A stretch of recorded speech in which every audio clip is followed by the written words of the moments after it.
Lost in Cyberspace: How to Handle Productivity Problems of the Digital Age by Erica Schatzer.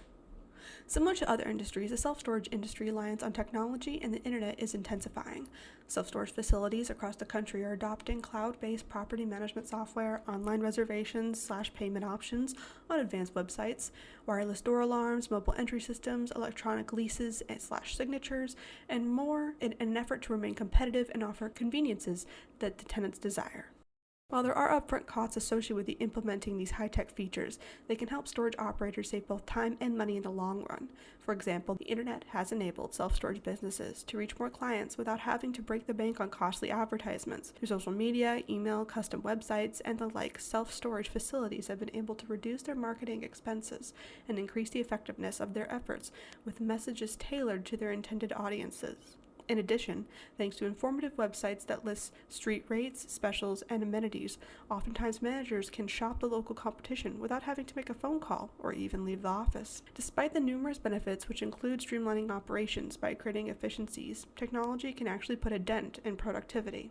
As a matter of fact, according to Staff Monitoring Solutions, American businesses lose up to 40% productivity due to internet usage unrelated to work. What's more, a survey from staffing firm Office Team found the average employee spends 56 minutes per day using their cell phone at work for non-work activity. That number jumps up to 70 minutes when focusing only on employees ages 18 to 34. According to Harris poll, 83% of employees surveyed reported having a smartphone, and 82% of those smartphones did that they kept them within eye contact at work. Although that may not seem like a problematic statistic, 66% of the surveyed respondents said that they use their smartphones at least several times a day while working. Of the 66% using their smartphones during work, 65% were attending to personal messages, 51% were checking the weather, 44% were reading the news, 24% were playing a game, 24% were shopping, and 12% were checking traffic conditions. 7% were visiting gossip sites, and 6% were on sales sites. 4% were on adult sites, and 3% were on dating sites. Establishing policies. In efforts to prevent employees from using company equipment for personal use and or misusing company time on personal devices, many companies utilize internet and technology policies. We have written internet and technology policies in our employee handbook, says Ann Parham, president of Belvedere, Texas-based Joshua Management. It is very detailed and is several paragraphs long. The main idea is that all internet, computer, phone, or any other equipment is owned by the company and is only for company use. Joshua Management also has new hires sign the company computer usage policy acknowledgement form to document that they have received and understand the policy.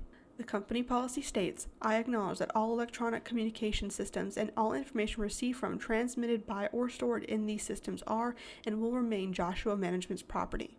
I also acknowledge that these systems are to be used only for job-related purposes, not for personal purposes.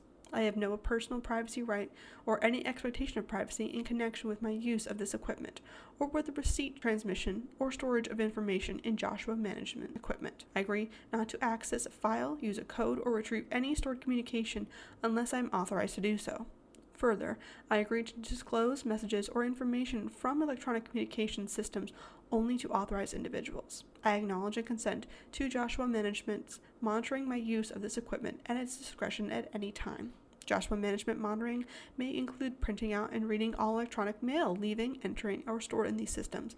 I further agree to abide by Joshua Management's policy prohibiting the use of the internet and electronic communication systems to transmit anything offensive, lewd, racist, or sexist. I have been clearly informed that violation of this policy can lead to disciplinary action up to and including immediate termination. In addition to these clearly outlined computer/internet policies like the one above, some companies contain lists of approved websites within their usage policies. Approved websites may include the competition's websites, social media sites utilized by the facility, vendor websites, and other sites necessary for completing assigned duties. Conversely, you could also block access to specific sites that you do not want employees accessing. However, this could become an extremely time-consuming task. Policies that tackle usage of personal devices can be helpful as well. These policies typically either prohibit or limit employees from using their mobile devices during work hours. Some policies require employees to put their ringers on mute or vibrate to minimize distraction. Others prohibit employees from using camera and recording features for privacy protection. On the other hand, some companies like FedEx have completely banned cell phones from their workplace to eliminate potential issues altogether. While policies are beneficial to keep up productivity, there's no point in having a policy if you don't impose disciplinary action for violations of the policy. Employees should be made aware of the predetermined consequences for violating the policies, and infractions, as well as any resulting disciplinary action taken, should be properly documented. Joshua Management has penalties in place for improper computer usage, with discipline ranging from a reprimand to dismissal. But Parham notes that she never had an issue that couldn't be resolved with a verbal warning. Most of the time, it's a family member causing the problem with the phone calls, she says. It usually doesn't last very long. Parham adds, I'll explain to all my employees that stealing time is like stealing anything else. They always seem to understand. Monitoring usage. Indeed, policies and disciplinary actions are a constructive way to combat misuse of company time. But how do you ensure that employees are adhering to your policies you have in place? That's where monitoring comes into play. Parham states that Joshua Management monitors have brought the histories and call logs of its employees to ensure that they are using the company's equipment and internet for work-related tasks as intended. Employees should be aware that they are being monitored, and as stated in Joshua Management's policy, that they have no personal privacy right or expectation of privacy. There are several programs that track and log internet usage on computers, such as SpyTech, WebWatcher, and SnipperSpy. If you decide to install one of these programs onto your computers, make sure to notify your employees that the programs are in use. The fact that you are tracking their internet usage will likely act as a deterrent. Unfortunately, these methods cannot be applied to employees' personal mobile devices. Therefore, if you suspect that an employee is spending company time on his or her smartphone, you must catch him or her in the act. There are two easy ways to do this. Make unexpected visits to the property or review footage from the facility's security camera.